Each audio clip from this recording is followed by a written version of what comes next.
Hello, internets, and thank you for joining me today. Welcome back to another Bad Movie Monday that's not gonna come out on a fucking Monday. I apologize for the release schedule, but life's been kicking me in the nuts, so we're just rolling with it whenever we can. See, when I first embarked on this whole project of doing 2 videos a month, I thought I was just going to do a quick 5-minute video on everything and then just be done. But then I found that I had more to say, and then I had more to say, and then there was even more. Like today, for example. I'm going to smash together 2 movies with all the grace that Chris Brown shows Rihanna's face. On the surface, they appear to have nothing to do with one another, but if you look a little bit deeper, you'll see that they both have the same director, Charlie Steeds. Now, a little bit later in the month, I'm going to be seeing Charlie Steeds' new movie, Death Ranch, so naturally I wanted to go ahead and touch on his older work before I gave a review of his new work. Now, for everyone that doesn't know who Charlie Steeds is, which I'm guessing is pretty much everyone, he is a British indie filmmaker that founded Dark Temple Motion Pictures, and the films I'm going to serve up today are called Gods of the Deep and Death Ranch. Naturally, the only thing more low budget than these movies I'm reviewing are going to be my videos, so just think anytime I say something almost nice, just remember it's prefaced with for a low budget movie. That being said, Steed's work feels like a relic from a bygone age. The closest I can get is thinking about Sci-Fi Channel original movies. It's got this sort of grimy, unpolished, and overly ambitious feel that is just charming enough to see you through about 90 minutes. Now, with this intro out of the way and me 2 minutes into the video, assuming that you stuck around for 2 minutes, let's go ahead and jump into our first movie, shall we?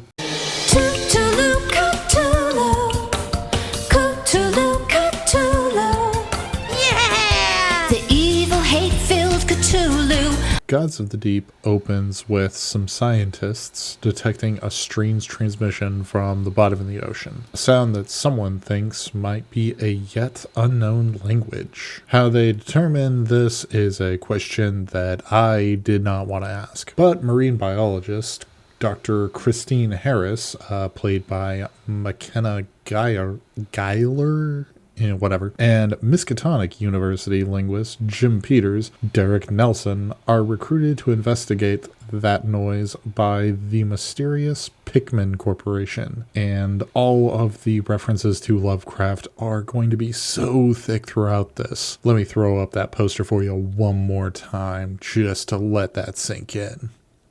Alright, moving on. Anyway, the mysterious billionaire leading the corporation is called Jed Pickman, played by my boy, Mouse of Horror alumni, Chris Lines. Seriously, this guy could ham up just about anything. Give the man a pregnancy test to read and he'll make it entertaining as fuck. I'd play you some of his line reads, but YouTube's algorithm for copyright is a real kick in the dick. Anyway, we catch up with our entire cast of characters as they descend in this submersible that honestly looks pretty good. I'm not gonna lie. Regardless, we've got a pretty motley crew here as we descend to the depths, and the mission apparently is to get to the bottom of the ocean to get a sample from whatever organism made that noise. As soon as we get underwater, paranoia simmers as the base feels very claustrophobic. The oxygen's limited, and the ocean itself presses in as if it itself is alive. We really get a sense at this point that something is amiss, and we don't know everything about what's going on. So pretty par for the course of your sci-fi original, like I said. So I didn't exactly make note of when they presumed that the creature that they were going to get a sample of was dead, but they presume it's dead, and we get the sudden surprise Cthulhu. They really swing for the fences on this CGI as they attempt to chop off a hunk of this ancient god, and while trying to bring it to the surface to study it and get rich, somehow, it's never actually defined, but things start going awry. We dive head deep into John Carpenter's The Thing for a little bit as the big hunk of God starts fucking shit up and making people go a little bit crazy on its own.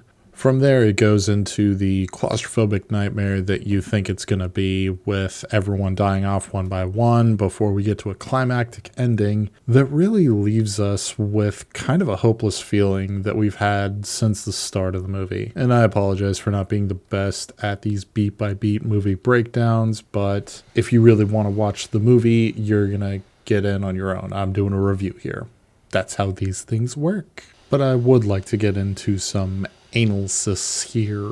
At its core, the film wrestles with the Lovecraftian staple of cosmic insignificance. The ocean is a well-established setting for Lovecraftian horror. It's vast, it's unknowable, and it's filled with these really spooky creatures in addition to your sister, with mysteries beyond comprehension.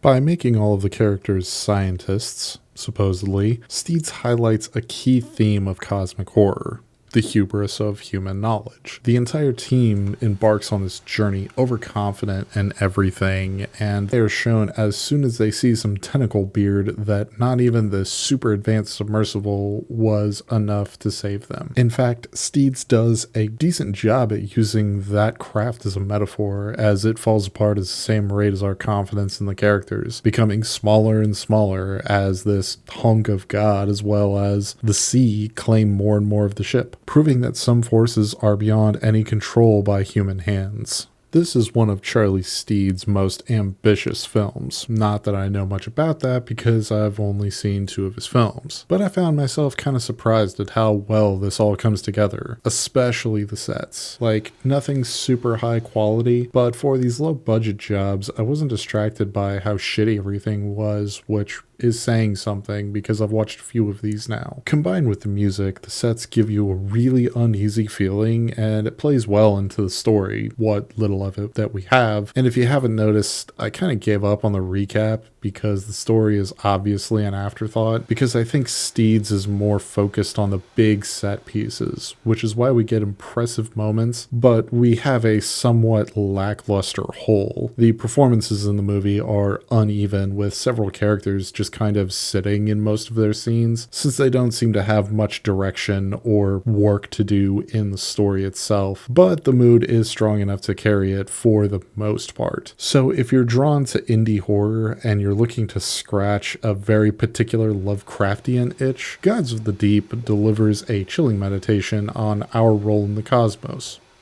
or lack thereof. That's it! That's what I'm talking about! Pump! Pump! Pump!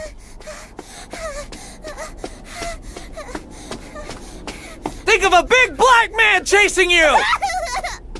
Death Ranch transports us to 1970s Tennessee, where 3 African-American siblings, Brandon, who's a recently divorced prison bitch, his determined sister Angela, and their younger brother Clarence seek refuge at what they think is an abandoned barn. And only the barn.